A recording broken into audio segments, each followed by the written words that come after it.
पहली चीज कि आज मेरा गला बहुत खराब है, तो आपको पूरी वीडियो इसी आवाज में झेलनी पड़ेगी, तो उसके लिए ऑल द बेस्ट। दूसरी चीज, मेरी एक वीडियो 1 मिलियन व्यूज क्रॉस कर गई है, तो उसके लिए thank you thank you thank you thank you thank you. And तीसरी चीज, मुझे अपने वीडियोस में बहुत सारे नेगेटिव कमेंट्स मिल रहे थे, जिसमें लोग कह रहे थे कि उन्हें कोरिया ही नहीं जाना है, रेसिज्म सिर्फ यही होता है, and India is the best country. Yes, हमारा देश बेस्ट है, बट क्या कोरिया अच्छा नहीं है या फिर कोई और देश अच्छा नहीं है? तो इसके बारे में मैं इस वीडियो में बात करूंगी कि एक्चुअली में कोरिया असल में उतना ही नेगेटिव है या उसमें कुछ पॉजिटिव्स भी हैं। तो मैं आपको ये एक इंसिडेंट के बारे में बताती हूँ। I research this place and मैं ये एक पिज्जा प्लेस के across I and I went there to eat pizza. And यहाँ पे मैंने आराम से पिज्जा खाया, खूब ठूसा, और उसके बाद मैंने बहुत सारी शॉपिंग की हुई थी यूनिक्लो से। ठीक है, तो यूनिक्लो का मोस्टली जो बैग होता है वो पेपर बैग होता है, बट उसमें मैंने सामान ज्यादा डाला हुआ था। तो क्या हुआ कि जैसे ही मैंने बैग उठाया वो फट गया। ठीक, तो सारा सामान नीचे गिर गया। अब ये प्रॉब्लम हो गई थी कि मैं उसको गोदी में लेके पॉलीथीन के अंदर चल रही थी, बट इधर से फटा ही हुआ था। तो जैसे ही मैं बाहर निकल ही रही थी, वहाँ की जो ओनर थी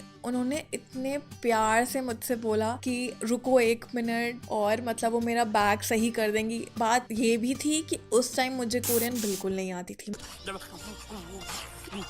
कि मतलब इतना भी नहीं कि वो क्या बोल रही हैं। तो उन्होंने जो भी कम्युनिकेट किया था दैट वाज इशारों में कि बैग को सही कर देते हैं। तो रेस्टोरेंट था, वहाँ पे टेप होना वाज इम्पॉसिबल। तो वहाँ के ओनर ने वहाँ के एक इंसान शेफ से बोला कि जाओ टेप लेके आओ। वो बंदा मेरे लिए टेप लेके आया, और उनकी जो ओनर थी उन्होंने, आप साफ साफ देख सकते हो कितने प्यार से, मतलब पूरा टेप का पैकेट ही लगा दिया था जिससे कि सामान न गिरे। आई विल बी ऑनेस्ट, मेरी आंख में ना आंसू आ गए थे। आप जब नए नए किसी भी देश में जाते हो ना, आपकी कोई ऐसे हेल्प कर देना, तो मतलब बहुत अच्छा सा लगता है, नहीं कि हाँ we are not alone, there are people who can help us. तो मुझे ये इंसिडेंट तो बहुत ही अच्छा लगा था। तो कोरियन दिल के बहुत ज्यादा अच्छे होते हैं, तो आपको कभी अकेलापन महसूस नहीं होगा, इसकी तो मैं गारंटी दे सकती हूँ। अगर आप कोरिया जा रहे हो एंड आपको इस तरीके से बात नहीं कर, आप ये आसानी से अवॉइड कर सकते हो। एंड वो कैसे? ऑफ कोर्स कोरियन सीख के।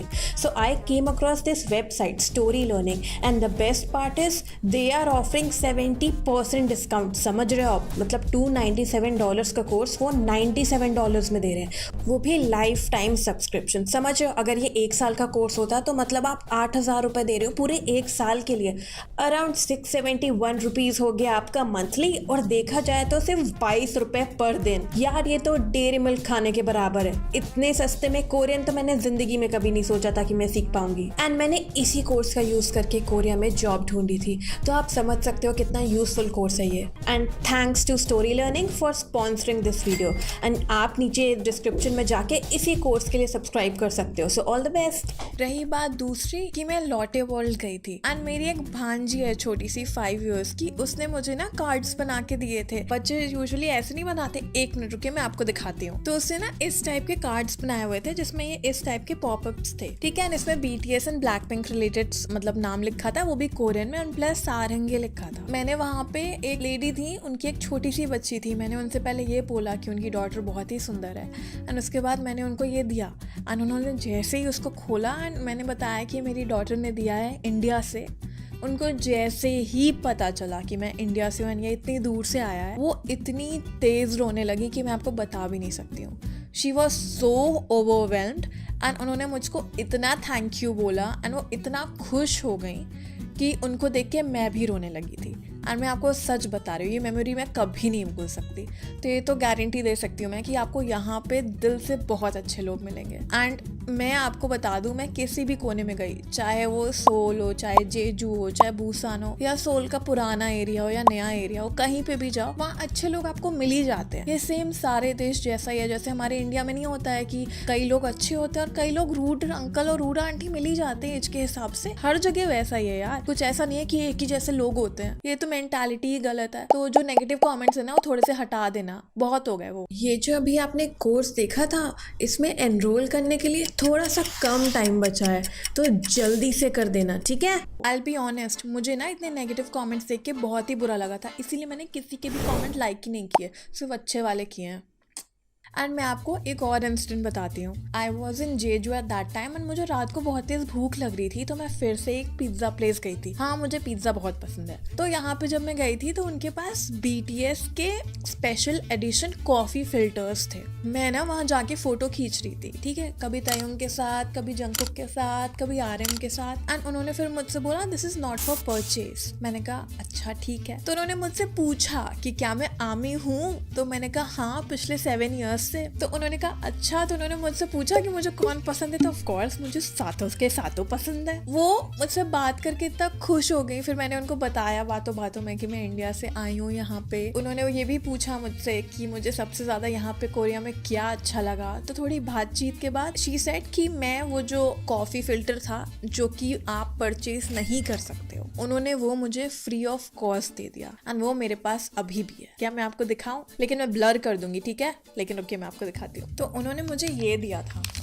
बहुत ही क्यूट है ना। तो लकी मी, एंड वो बहुत ही अच्छी थी। एंड मुझे जैसे ही मिला तो ऑफ कोर्स मैं डांस करने लगी एंड मैं पिज्ज़ा के बारे में भूल गई एंड मैं पूरे रास्ते डांस करते करते हो गई एंड वो बहुत ही खुश हो गई थी। तो actually this made my day. And उस दिन मेरी तबीयत बहुत ख़राब थी, तो this was the best thing that ever happened. मतलब कोई आपको इतना इम्प्रेस होके कोई चीज़ दे दे जो कि आप खरीद नहीं सकते हो, समझ रहे हो, ये फीलिंग ही बहुत अच्छी है, बाकी तो छोड़ो। तो ये भी एक एनकाउंटर था जो बहुत ही ज़्यादा क्यूट था, जो मैं हमेशा ही याद रखूंगी। एंड ये कॉफी मैं कभी नहीं पीने वाली हूँ एंड मैं इसको एज अ सुवेनियर रखूंगी। ये तो सच है। मेरी ना एक बहुत ही बुरी आदत है, जब मैं बहुत ही महंगी चीज ले लेती हूँ या कोई भी प्रेशियस चीज हो, मैं उसको यूज ही नहीं करती हूँ क्योंकि मुझे लगता है इसका एक बिल्कुल स्पेशल मोमेंट आना चाहिए। एंड द थिंग इज मुझे पता ही नहीं होता है कौन सा स्पेशल मोमेंट होता है जिसमें मुझे वो प्रोडक्ट यूज करना है एंड फिर वो रखे रखे एक्सपायर हो जाता है। तो इस कॉफी को भी मैं वैसे ही रखूंगी। आप भी मुझे कॉमेंट सेक्शन में बताना कि ऐसे कौन कौन से प्रोडक्ट है जो आपने बिल्कुल ही संभाल के कोपचे में रखे हैं एंड जिसकी एक्सपायरी डेट आपने आज तक चेक ही नहीं की है। इस बात से ना मुझे एक और इंसिडेंट याद आया। मैं ना जेजू में थी एंड ये वाला एक ब्रिज था, मैं वहां पे थी एंड मुझे इस ब्रिज का अभी तो नाम नहीं याद है, बट ये बहुत ब्यूटीफुल सीन था। एंड मैं यहाँ से नीचे आ रही थी तो वो कोई मिल गया वाली साइकिल नहीं होती है, वो थोड़ी इलेक्ट्रिक टाइप की थी एंड वो सारे बच्चे चला रहे थे एंड जू जू करके जा रहे थे। एंड जाते जाते वहाँ जितने भी बच्चे थे सब मुझे I love you I love you I love you कहते हुए चले गए। क्यूट से बच्चे नहीं होते कि मतलब बिल्कुल मजा ही आ गई कि मतलब एक तो इतना अच्छा मौसम, फिर यहाँ के बच्चे इतने क्यूट एंड वो ऐसा बोल रहे हैं। मैंने भी उनको लव यू टू बोल दिया था। मतलब मैं क्या ही बताऊँ, मैं ये इंसिडेंट तो कभी नहीं भूल सकती। मज़ा ही आ गई थी मुझे, मैं सच्ची बता रही हूँ। खुद सोचो, आप नॉर्मली कहीं जा रहे हो और बच्चे आके आपको लव यू बोल दे, आपको अच्छा नहीं लगेगा? भाई तो ये लव यू से ना मुझे एक बात और याद आई है। जब मैं नई नई कोरिया में आई थी तो मैंने ना क्या किया था पता है? मैंने ड्रोन उड़ाया था मेन सिटी में। तो मैं आपको बताती हूँ क्यों। क्योंकि जब मैं इंडिया में थी, मैं मोस्टली जब भी ट्रिप्स पे जाती थी मैं इस टाइप के शॉट्स लेती रहती थी। ये शॉट मेरी गोवा ट्रिप से, तो ये बहुत ही मूवी स्टाइल लगते हैं ना, बस आप ड्रोन ऊपर लेके नीचे ले आओ, बट मतलब शॉट बहुत अच्छा लगता है। तो मैं सोचा मैं ये भी कोरिया में ही करती हूँ। तो मैं जिस हॉस्टल में थी मैं उसके रूफटॉप पे गई एंड मैंने ड्रोन उड़ाया, बट मैंने बहुत देर तक नहीं उड़ाया, बस ड्रोन ऊपर गया और नीचे आ गया। सिर्फ 10 सेकेंड्स ऊपर रहा होगा एंड उसके बाद वो नीचे आ गया। उसके बाद मैंने सब पैक किया एंड मैं नीचे आ गई। ओवरऑल 5 मिनट्स हुए होंगे। सोचो मैं सबसे नीचे आई एंड मैं रोड पे जाके खड़ी हुई, मेरे साथ क्या हुआ होगा। मैं बता रही हूँ, 3 पुलिस कार खड़ी हुई थी एंड मुझे ऐसा लगा कि क्या ये मेरे लिए है। लेकिन आपको क्यों ही लगेगा आपके लिए? मैंने सोचा कुछ हुआ होगा या फिर कहीं आग लग गई होगी या कोई दिक्कत होगी इसलिए होंगे। मेरे लिए क्यों होंगे? क्योंकि उन्होंने मुझसे कुछ बोला ही नहीं। तो फिर मैं अपना जहाँ जा रही थी वहाँ मैं चली गई काम से। फिर उसके बाद मेरे ना ओनर का टेक्स्ट पड़ा हुआ था, ठीक है, कि there is police for an investigation and हमने सीसीटीवी कैमरा से देख लिया है, it was your drone and they want to inquire कि क्या हुआ एंड क्यों तुमने ड्रोन उड़ाया and it's illegal to fly a drone in Korea. और मेरी तो हालत खराब हो गई। मतलब मैं आपको बता नहीं सकती हूँ मैं उस टाइम कैसा फील कर रही थी। आप दूसरे देश में जाओ एंड आप ऐसी चीज़ करो जो आप बहुत ही रेगुलरली करते हो, बट आपको नहीं पता है कि वो इलीगल है, राइट? मुझे नहीं पता था क्योंकि मेरा इतना बड़ा सा ड्रोन है, इतना बड़ा सा। मेरा तो वापस जाने का मन ही नहीं कर रहा था, मेरा देश छोड़ने का मन था। मेरा मन था मैं वापस इंडिया चली जाऊँ, मुझे कोरिया में रहना ही नहीं है। मैं क्यों आ गई? मैं अपने आप को गालियाँ दे रही थी कि मुझे आना ही नहीं था, मैं बेवकूफ़ इंसान हूँ, ये वो। लेकिन जब मैं हॉस्टल पहुंची ना तो वहाँ पे पुलिस ऑलरेडी थी, बट पता है उन्होंने मुझे देखा कि मैं इतनी ज़्यादा घबराई हुई हूँ। उन्होंने मुझसे बहुत प्यार से बात की एंड उनका पहला डायलॉग क्या था? टेंशन नॉट, हम आपको अरेस्ट नहीं करेंगे, ये बहुत कॉमन चीज़ है एंड ये होती रहती है। सोचो अगर कोई पुलिस वाला इंसान ऐसे शुरुआत में ही कह दे तो आपको कैसा लगेगा, मतलब मेरी सारी टेंशन चलेगी, मैं आपको बता नहीं सकती। एंड उन्होंने बस ये बोला कि आप अपना रीजन बताओ कि आपने ये क्यों उड़ाया एंड क्या था। तो मैंने कहा कि मैंने ऐसे ही किया था फॉर ट्रैवल पर्पस और कोई रीजन नहीं है। उन्होंने कहा कोई बात नहीं, फुटेज डिलीट कर दो एंड नेक्स्ट टाइम से मत करना। मैंने कहा ठीक है एंड उन्होंने वार्निंग देके छोड़ दिया। आई विल बी ऑनेस्ट, हमारे यहाँ ऐसा होता ना तो पुलिस वाले या तो पैसा लेते या फिर मुझे बिल्कुल ही ब्लैकमेल कर देते कि ये नहीं करना चाहिए, या फिर 2-3 गाली तो पक्का देते। मतलब टेंशन तो पक्का है किसी और देश में होता तो, लेकिन यहाँ के लोग बहुत ही अच्छे हैं। मतलब उन्होंने बहुत अच्छे से मुझसे बात की, ये देखा मेरा कौन सा ड्रोन है, बहुत ही छोटा सा ड्रोन था तो कुछ ऐसी बहुत बड़ी चीज़ नहीं थी। तो उन्होंने बोला कि मुझे टेंशन लेने की कोई ज़रूरत नहीं है, बस हाँ मुझसे बोला कि नहीं करना है। मैंने कहा ओके, मैं बिल्कुल भी नहीं करूँगी। मैं तो ये तक सोचा था कि मैं ड्रोन बेच दूँगी, मैं इतना ज़्यादा डर गई थी। तो ये भी एक इंसिडेंट हुआ कि अगर आप यहाँ पे लीगली भी कहीं भी फंस जाते हो तो यहाँ लोग हेल्प कर देते हैं। मैं तो ऐसे ही इंसिडेंट के अक्रॉस आई, ये एक अच्छी चीज़ है। यहाँ पे ना एक चीज़ और है, मैं जैसे अभी तो मैंने चश्मा लगाया है बट मैं मोस्टली जब भी बाहर जाती हूँ तो मैं लेंसेज लगा लेती हूँ। तो यहाँ पे ना लोगों को बड़ी आईज एंड शार्प नोज बहुत पसंद है। चलो मेरी तो नोज नहीं क्योंकि मेरा फैट बहुत ज़्यादा है, बट आईज जब मैं लेंस लगाऊँ तो ठीक ही ठाक लगती है। तो मुझे ना एक आंटी जी ने कॉम्प्लीमेंट दिया था कि मेरी आईज बहुत सुंदर है, तो मैंने उनको थैंक यू बोला था। तो यहाँ पे ये चीज़ भी है कि अगर लोगों को रैंडमली कोई भी चीज़ अच्छी भी लगती है ना, वो आपको सामने आके कॉम्प्लीमेंट करेंगे। ऐसा नहीं है कि आपकी पीठ के पीछे वो देख कैसी लग रही है, वो देख वो अच्छा नहीं लग रहा, वो देख, ये चीज़ नहीं है। तो मैं कहूँगी एज के हिसाब से भी एंड पर्सन टू पर्सन भी डिपेंड करता है। But I came across this very good aunty जिन्होंने ये तारीफ की थी, तो ये चीज़ भी है कोरियंस के साथ। एंड मैं आपको एक चीज़ और बताती हूँ, मैंने जितने भी लोगों से बोला ना कि मैं इंडिया से हूँ, मतलब इंदो सनामी हूँ, तो फिर उन्होंने ना हर बात पे 3 इडियट्स का नाम जरूर लिया है। हर बात पे हर इंसान ने 3 इडियट्स पक्का देखा है, उनकी फेवरेट मूवी है, क्योंकि दे आर लाइक वो लोग इस मूवी से बहुत ज्यादा रिलेट करते हैं। तो मैंने कहा आप इंडियंस के बारे में क्या सोचते हो, तो उनके हिसाब से हम लोग मैथमेटिक्स में बहुत स्ट्रांग है। एंड इसकी वजह से क्या हुआ, मैं आपको एक इंसिडेंट बताती हूँ कि मैं सामान लेने गई थी। तो सामान लेने के लिए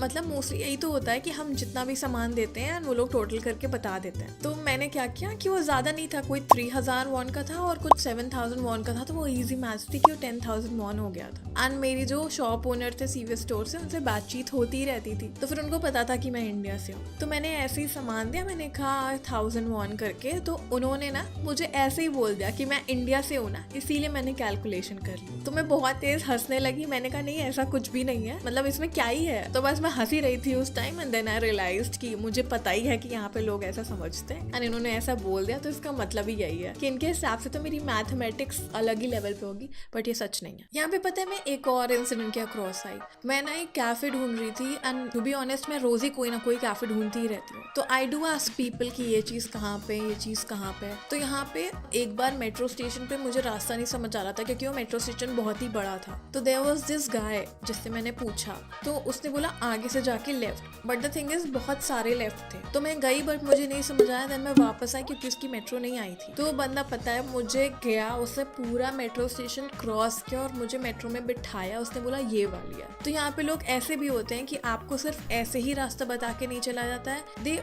इवन गो लाइक होता नहीं कि बियॉन्ड योर एक्सपेक्टेशंस एंड वो अपनी कंफर्ट जोन के अक्रॉस चले जाते हैं दूसरे की हेल्प करने के लिए। पिछली वीडियो में मैंने आपको दिखाया था कि जब मैं ये कॉफी शॉप ढूंढ रही थी तो इस वाले कपल ने मुझे 20 मिनट तक हेल्प की, फिर ये वाले बच्चों ने भी मेरी बहुत ज्यादा हेल्प की, और भी बच्चे थे और भी लोग थे। तो यहाँ पे हेल्पिंग नेचर बहुत ज्यादा है एंड आप जिससे भी हेल्प मांगोगे, मैं ये नहीं कहूंगी कि सभी लोग, क्योंकि हर जगह लोग डिफरेंट होते हैं, बट जो यूथ पॉपुलेशन है वो आपकी हेल्प पक्का कर देगी। तो आपको हेजिटेट करने की जरूरत नहीं है, just find good people and बस रास्ता ढूंढ लो, मिल जाएगा और क्या है। तो यहाँ अच्छे लोग तो बहुत ही सारे हैं। मैं आपको एक बात और बताऊंगी कि जब से मैं कोरिया आई हूँ ना, तब से ना बहुत सारे इंसिडेंसेस हुए, कुछ अच्छे कुछ बुरे। अब मैंने अच्छे इंसिडेंट के बारे में तो आपको बता दिया, अगर आपको जानना है कि मेरे साथ कुछ बुरे इंसिडेंट्स भी हुए हैं कि नहीं, then click on this video right here, इससे आपको मेरे सारे इंसिडेंट्स पता चल जाएंगे। क्लिक करो, मैं यहीं पे हूँ, जल्दी।